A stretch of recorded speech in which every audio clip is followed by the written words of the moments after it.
오늘 여러분과 함께 나눌 하나님의 말씀은 누가 나를 붙드시는가? 입니다. 구약 성경 시편 139편 7에서 10절입니다. 제가 하나님의 말씀을 봉독하겠습니다. 내가 주의 영을 떠나 어디로 가며 주의 앞에서 어디로 피하리이까? 내가 하늘에 올라갈지라도 거기 계시며 수월에 내 자리를 펼지라도 거기 계시니이다. 내가 새벽 날개를 치며 바다 끝에 가서 거주할지라도 거기서도 주의 손이 나를 인도하시며 주의 오른손이 나를 붙드시리이다. 아멘. 사랑하는 성도 여러분, 하나님께서는 전능하신 하나님이십니다. 오늘 본문은 다윗이 하나님의 무소부재하심, 곧 어디에나 계시는 전능하심과 보호하심, 또한 인도하심을 시로 표현하는 말씀입니다. 다윗은 원수들이 다가올 때마다 하나님의 붙드심을 의지하며 기도하였습니다. 그리고 하나님께서 어디서나 자신을 붙들어 주심을 느끼며 감사하였습니다. 하나님께서 모든 길을 아시고 다윗을 인도하심을 다윗은 시를 통하여 고백하고 있습니다. 이 말씀 앞에서 오늘 우리 자신을 돌아보게 됩니다. 우리는 하나님의 인도하심을 얼마나 알고 있습니까? 하나님께서 우리를 얼마나 사랑하시는지를 얼마나 깊이 믿고 있습니까? 그리고 우리는 하나님의 붙드심을 얼마나 실제로 느끼며 살아가고 있습니까? 오늘 말씀의 핵심은 분명합니다. 내가 붙잡고 있는 신앙이 아니라 예수님께서 그의 손으로 나를 항상 붙들어 주심에 대한 신앙과 그 은혜입니다. 하나님께서는 언제나 우리를 붙들어 주시는 하나님이십니다. 다윗은 원수들이 다가와도 아무리 자신의 인생이 지옥 같은 자리로 내려가는 것처럼 느껴질지라도 하나님의 붙드심을 믿고 나아갔습니다. 성도 여러분, 저와 여러분은 어떻습니까? 우리는 나의 자유의지로 예수님의 손을 붙잡고 있다고 생각합니까?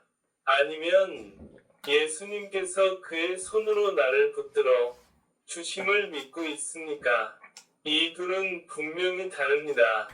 내가 붙잡고 있는 것과 예수님의 손에 붙들려 있는 것은 전혀 다른 상태입니다. 본문 말씀을 다시 보겠습니다.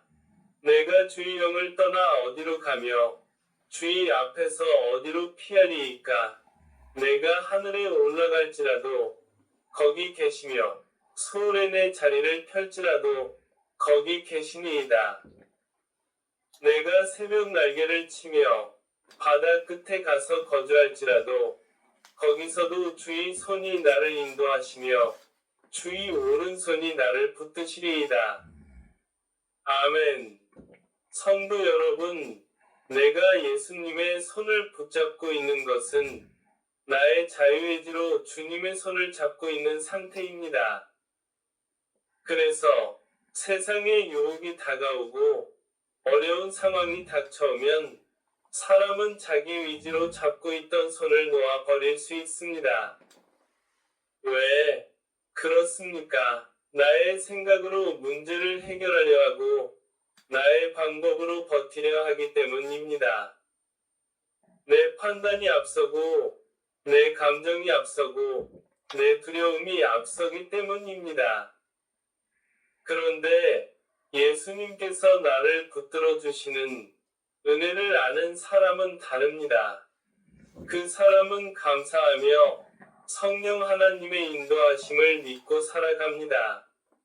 우리가 어디로 가든지 성령님께서 우리를 붙들어 주시고 우리가 땅 끝에 거할지라도 성령님께서 친히 우리를 인도하시며 우리와 함께 하신다는 것입니다. 성도 여러분, 우리는 예수님의 손을 내가 붙잡고 있는 사람입니까? 아니면 예수님께서 나를 붙들어 주시는 은혜 가운데 있는 사람입니까? 우리는 붙잡는 신앙이 아니라 붙들리는 신앙으로 살아야 합니다. 내가 예수님의 손을 붙잡고 있다가 어려운 상황이 오면 어느 순간 그 손을 놓아버릴 수 있습니다. 그러나 예수님께서 나를 붙들어 주시는 은혜는 다릅니다. 내가 약해져도 주님은 약해지지 않으십니다. 내가 흔들려도 주님의 손은 흔들리지 않으십니다. 내가 넘어질 것 같아도 주님은 결코 나를 놓지 않으십니다. 예수님께서 그의 손으로 나를 붙들어 주실 때 나는 나의 위기와 어려운 상황을 주님께 맡겨드리게 됩니다. 그러할 때 예수님의 평강이 임합니다. 그리고 예수님께서 나의 문제를 해결하실 것을 믿는 믿음이 생깁니다. 이것이 붙들리는 신앙의 힘입니다. 이것이 은혜 안에 사는 사람의 모습입니다.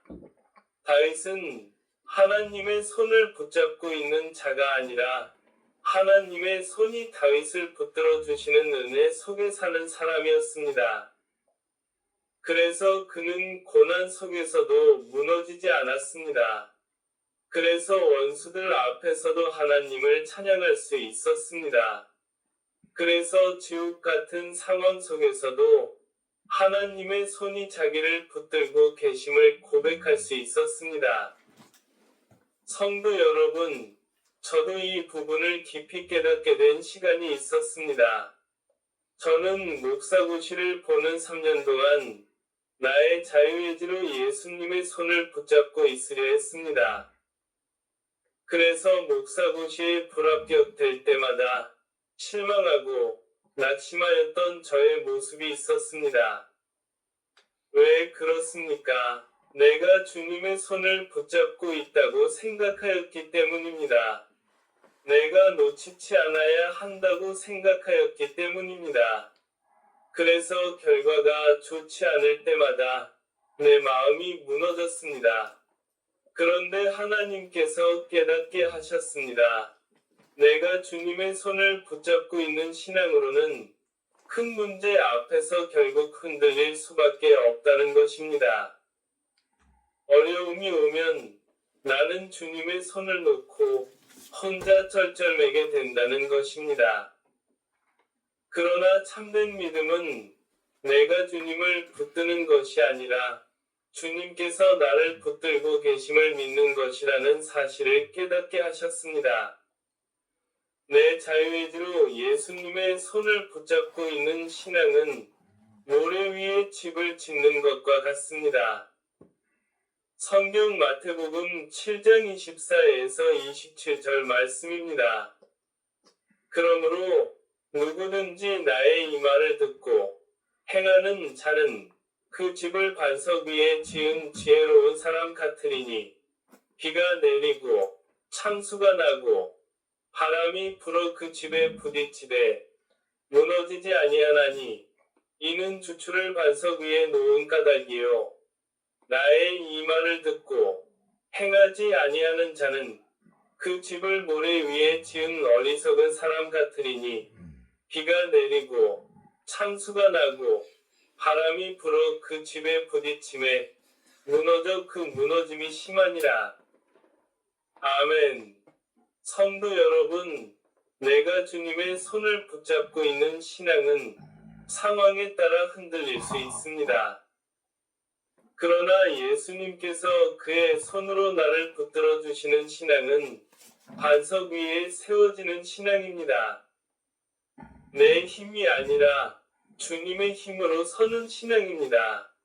내 결심이 아니라 주님의 은혜로 서는 신앙입니다. 내가 잘해서 버티는 것이 아니라 주님께서 나를 놓지 않으시기에 서 있을 수 있는 것입니다. 그래서 우리는 나의 자유의지로 예수님의 손을 붙잡는 자가 되지 말고 예수님께서 그의 손으로 나를 붙들어 주시는 은혜를 받는 자가 되어야 합니다. 저와 성도 여러분이 그러한 믿음의 사람 되시기를 예수님의 이름으로 간절히 축원합니다. 축원합니다.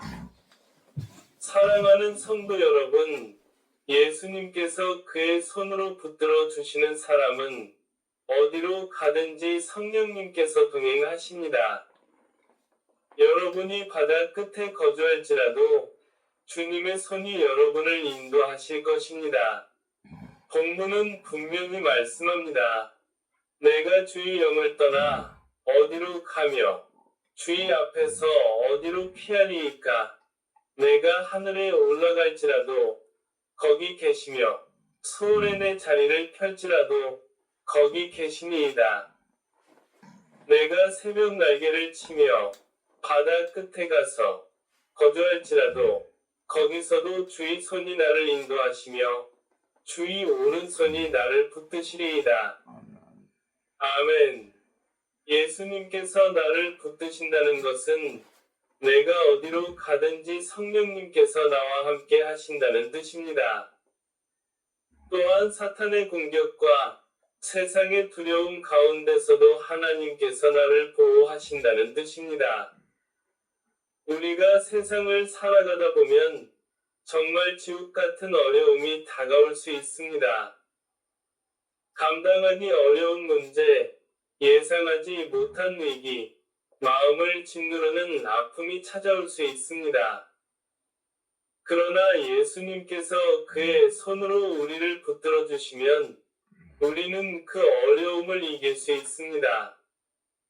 왜냐하면 우리의 힘보다 예수님의 붙드심이 더 강하기 때문입니다. 다윗은 바로 이 사실을 믿었습니다. 그래서 그는 고난 속에서도 하나님을 신뢰하였습니다. 나는 약하지만 하나님께서 그의 강한 손으로 나를 붙들어 주심으로 승리하게 하신다는 것을 믿었습니다. 오늘 하나님께서는 다윗의 이 고백을 통해 저와 성도 여러분에게도 말씀하십니다. 네가 나를 붙잡고 있는 것이 중요한 것이 아니라 내가 너를 붙들고 있다는 사실이 중요하다는 것입니다. 이사야 41장 9에서 10절 말씀도 이 사실을 분명하게 증거합니다. 내가 땅 끝에서부터 너를 붙들며 땅 모퉁이에서부터 너를 부르고 내게 이르기를 너는 나의 종이라. 내가 너를 택하고 싫어하여 버리지 아니하였다. 두려워하지 말라. 내가 너와 함께함이라. 놀라지 말라. 나는 내 하나님이 됨이라. 내가 너를 굳세게 하리라. 참으로 너를 도와주리라. 참으로 나의 위로운 오른손으로 너를 붙들리라. 아멘. 얼마나 큰 위로의 말씀입니까? 하나님께서는 우리에게 네가 끝까지 나를 붙잡아라 라고만 말씀하지 않으십니다. 오히려 내가 너를 붙들겠다. 내가 너를 도와주겠다. 내가 너와 함께하겠다 라고 말씀하십니다. 이것이 은혜입니다. 이것이 믿는 자의 소망입니다. 이것이 붙들리는 신앙의 본질입니다. 이제 말씀을 맺겠습니다. 오늘 말씀의 결론은 분명합니다. 우리는 내가 예수님의 손을 붙잡고 있는 신앙으로 살아가는 것이 아니라 예수님께서 그의 강한 손으로 나를 붙들어 주시는 은혜로 살아가야 합니다. 성도 여러분, 지금 현재 누구의 손을 붙들고 있습니까? 오늘 말씀처럼 예수님의 손을 내가 붙잡고 있는가? 아니면 예수님께서 나를 붙들어 주심으로 내가 살고 있습니까? 기도하겠습니다. 생명의 면류관이신 하나님, 예수님의 강한 손이 우리를 항상 붙들어 주심을 진심으로 감사합니다. 우리가 예수님의 손을 붙잡고 있는 신앙이 아니라 예수님께서 그의 강한 손으로 나를 붙드시는 은혜로 살기를 원합니다. 하나님께서 우리를 도와주시옵소서. 하나님, 우리가 예수님께서 나를 붙드심을 기억하며 붙드심의 은혜로 고난과 세상을 다스리면서 이 세상을 살아가게 하옵소서. 하나님, 유카리스 에클레시아 모든 성도님들에게 하나님의 크신 축복을 내려주시고 모든 성도님들이 붙드심의 은혜를 마음껏 누리게 하여 주시옵소서. 이 모든 기도를 생명이 되신 예수 그리스도의 이름으로 기도드리옵나이다. 아멘. 바로 축도하겠습니다. 지금 이 시간은 우리 구주 예수 그리스도의 구원의 은혜와 독생자를 아낌없이 내어주신 하나님 아버지의 영원하신 사랑하심과 성령님의 감화, 감동, 교통, 내주하심이 우리가 붙잡는 신앙이 아닌 예수님께서 그의 강한 손으로 우리를 붙들어 주시는 은혜로 위기를 극복하고 붙드심의 은혜로 이 세상을 다스리면서 살아가기로 다짐하고 작정하는 모든 성도님들의 머리 위에 유카리스 에클레시아 위에 세계의 모든 열방 가운데 위에 이제로부터 영원토록 함께 하시기를 예수님의 이름으로 간절히 축원하옵나이다. 아멘.